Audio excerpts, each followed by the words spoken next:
Hi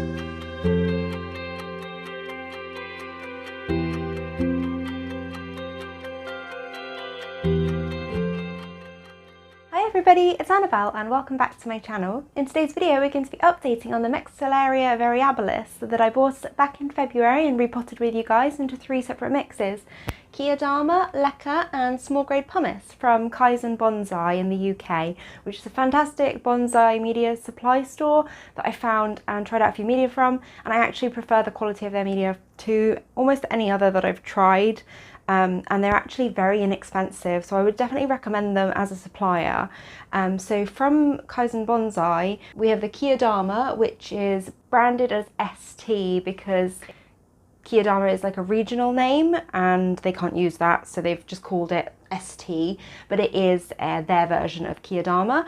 LECA, not from Bonsai, actually from my usual supplier, which is Canna Aqua from Hydro Garden. I buy them in massive bulk bags for the LECA and it's a really great quality, so I prefer that to some of the others that I've tried. And then also from Bonsai we have the small grade Pumice. So I'm just going to talk to you about each of the media choices, so which medium I found to be kind of the best, pros and cons with them for the Maxillaria variabilis. Now you've got to remember that these were all different size divisions when I got them, and I have burned 2 of them. I had them on my normal shelf, and as they've got bigger they've grown up against the lights, which I didn't realise, and a couple of them had leaf burns, so they've had those just removed. So these aren't going to be the absolute best comparisons. This isn't going to be conclusive, but I think there is a clear kind of difference in the root growth. So we're just going to go into that a bit and talk about the pros and cons and what I found with these, because it's actually quite surprising and I think a lot of you will be surprised to what I found. So as a brief recap, Kiodama was a very small grade, and you can see that it's pretty moist all the way to the top. And I put the largest Maxillaria variabilis in the Kiodama because it was the media that I was the least sure of and the least tested out of all of them. I since have tested it into the media trials, which I'll link up in the corner and down below. It does hold quite a bit of water. The dry top layer doesn't seem to be an issue for the plants, and it also does stay dry at the top, so I don't get algae forming at the top. LECA, I'm fairly used to working with LECA by now, and we have really great root growth. My other Maxillaria tenufolias are in a mix of LECA and Ceramis. They do great. The variabilis has done great in LECA. It doesn't have issues with the dry top layer because of the growth habit of Maxillaria, where they shoot the roots down the stem, which then come out into the moist media. So I found Maxillarias don't really have issues with dry top layers. And then the small grade Pumice. Initially you can see there's a lot of algae at the top, and there's also a lot of predator mites, which I will try and put some footage up on screen. These are attracted by the springtails, which are in turn attracted by dead algae. So I think that is caused primarily by the fact that we have lots of moisture right all the way to the top, and that is causing lots of algae to grow and die, and so there's more of like an ecosystem almost at work in this pot. Just take you in for a little bit of a closer look at the Kiodama. So the Maxillaria variabilis that was in Kiodama repotted at the end of February, so we're looking at a 7-month update for all of these.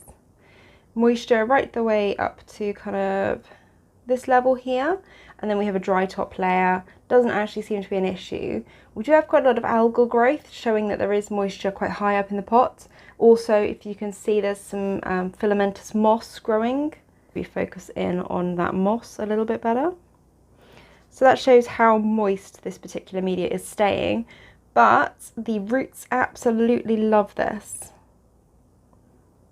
Got fantastic root growth in this pot. I used the bottom filled with LECA to allow more of a water reservoir, and then it's just in like a semi-hydroponic type system. And we just have loads and loads of root growth from this Maxillaria. It is the biggest, but it was the biggest going in because I was the least sure of it. It has flowered a couple of times since. These are obviously quite small divisions when I got them, but they've all grown particularly well and no issues at all. So the variabilis is just a very hardy orchid, and the one I got is fragrant, although this doesn't carry through to all variabilis as far as I'm aware. So that is the Maxillaria variabilis in the Kiodama. And then the one in small grade Pumice. So really, really moist. all the way to the top, algae and moss growing on the top, and like I said, we've got some predator mites living in the pot as well. So initially, this is the Maxillaria that had the least issues converting, and it sprung out new root tips almost straight away. Not sure how clearly you guys can see because of the kind of mess that's in the pot, but there's quite a few new root tips showing along there. The old roots survived and they're branching off. This was noticeable quite immediately, but it's obviously been covered by algae and moss. No issues with that though. If this showed a lot of dead algae in the pot, then I would repot at that point, but I'm not showing that at all, so I'm quite happy to leave that.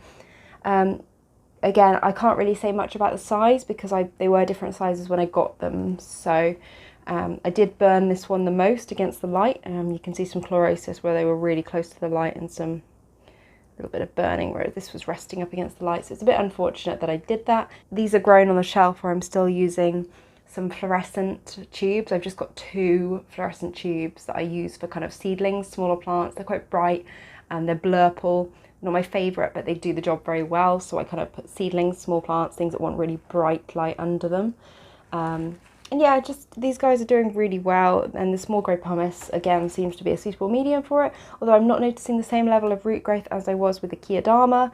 That could also be because this was a smaller plant when I first put it in, but it does seem that the Kiodama has really rocketed in the root department, so I think that possibly it is a bit more root friendly than the small pumice. Pumice does intrinsically contain nutrients and minerals, so it could also be that maybe the nutrient value in this means that maybe I'm giving slightly too high fertilisation. It's definitely something to bear in mind and not something that I've noticed as a general rule, but it's something to consider. But we are getting lots of new root tips in the pot, as you saw, so I'm not overly concerned about that, and I don't think that that is the case. But it could just be that the root growth in the Kiodama is a result of a kind of better air to moisture ratio for this particular orchid, potentially. And then we've got the variabilis in LECA. This was the smallest division from what I can remember because I was most certain about the LECA as a growing method, so I put the one that I was thinking would probably struggle with conversion the most into the media that I already understood and knew. And it did really great. Lots and lots of root growth going right down into the reservoir, into the pot.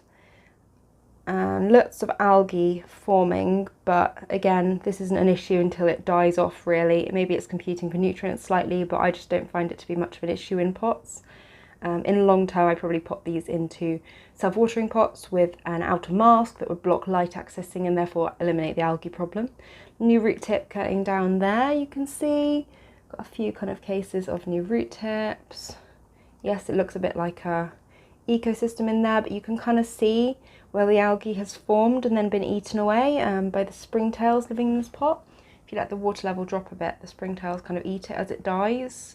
Flushing can also help to remove. So in general, I'm not overly concerned about the algae. Another new root tip there.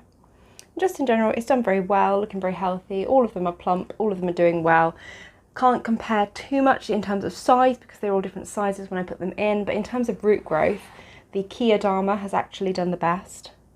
So that's a kind of brief 7-month update on my Maxillaria variabilis. I hope that you enjoyed this little update video and found it useful, and in summary I think it actually preferred the Kiodama. It's difficult to compare directly, but in terms of the root growth we're noticing with the Kiodama, I do find that I think that maybe it holds a slight edge for the variabilis, which to me is surprising. And I think a couple of people commented at the time when I was putting it in the Kiodama, do I think that that will hold enough of an air ratio for this orchid? And it seems to have. We seem to have really great root growth. Obviously, these are more suited to fine-rooted orchids, particularly the small grey pumice and the Kiodama. The LECA is probably better suited to larger rooted orchids in terms of the air to moisture ratio that's required for each root type, and I think going by root size is a good general rule, although there will obviously be exceptions. So I would never plant a Phalaenopsis, for example, in the small grey pumice or the Kiodama, whereas I might in LECA. Well, I do in LECA. But as a general kind of interesting finding, I think that Kiodama could potentially be a really great inorganic media alternative for fine-rooted orchids. Thank you so much for watching my update video today. Be sure to check out the initial repot video for more of a comparison for each individual orchid. And if you did enjoy this video, don't forget to give it a like or subscribe to my channel for more regular orchid updates. And I'll see you guys all later. Bye!